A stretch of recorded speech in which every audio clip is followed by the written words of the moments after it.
ملاقات کرتے ہیں. تو جو لوگ عبادت میں مصروف ہیں، رو رہے ہیں اللہ کے خوف سے، اللہ کو منا رہے ہیں، اللہ کو راضی کرنے کی سعی کر رہے ہیں، تو ایسے خوش نصیبوں سے سبحان اللہ روح الامین جبریل علیہ السلام ان سے مصافحہ کرتے ہیں. علماء فرماتے ہیں جب علماء سے پوچھا گیا کہ ہمیں کیسے معلوم ہو کہ جبریل ہم سے آپ مصافحہ کریں تو ہمیں کیسے معلوم ہوگا؟ تو علماء یہ فرماتے ہیں کہ جبریل اگر کسی سے ملاقات فرمائیں، مصافحہ فرمائیں، تو مصافحہ جب کوئی فرشتہ کرتا ہے، روح الامین مصافحہ کرتے ہیں، تو بندے کو عبادت کے وقت اس کے رونگٹے کھڑے ہو جاتے ہیں، اس کے رونگٹے کھڑے ہو جاتے ہیں. تو جب یہ سمجھ لے کہ ہو سکتا کہ فرشتہ اس سے مصافحہ کر رہا ہو، سبحان اللہ. تو شرط یہ ہوتی ہے کہ بندے کے اندر اخلاص ہو، اللہ کی رضا کے لیے کر رہا ہو. دکھاوے کے لیے کوئی عمل کرے گا تو کوئی ثواب نہیں ملے گا. یہ ساری چیزوں کی بنیاد اخلاص ہے. میرے پیارے بھائیوں، اللہ تبارک و تعالیٰ عز و جل نے ماہ رمضان جیسی عظیم الشان نعمت کسی امت کو عطا نہیں فرمائی. صرف ہمارے آقا علیہ السلام کو ماہ رمضان عطا ہوا، اور یہ بھی کون سی آقا کی، میرے آقا علیہ السلام کی کون سی ادائیں ہیں کہ جو اللہ نے صبح قیامت تک کے مسلمانوں کے لیے رمضان کے روزے فرض کر دیے ہیں.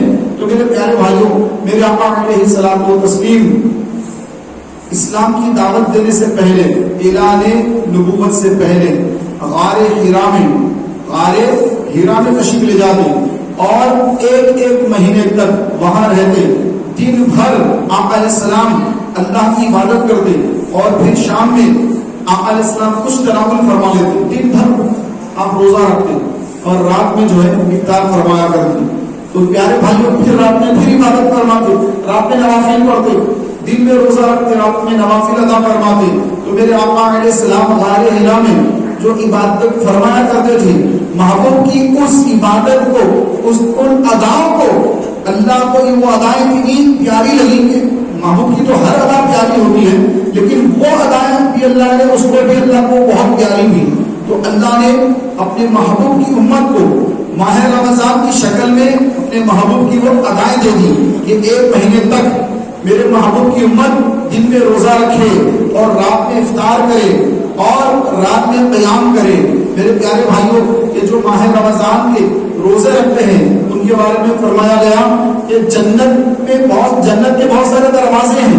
ان میں ایک دروازہ ایسا جس کا نام باب الریان ہے. کیا ہے؟ باب الریان. اور باب الریان سے صرف اور صرف روزہ دار ہی داخل جنت ہوں گے، اور کوئی دوسرا بندہ اس باب الریان سے داخل جنت نہیں ہوگا.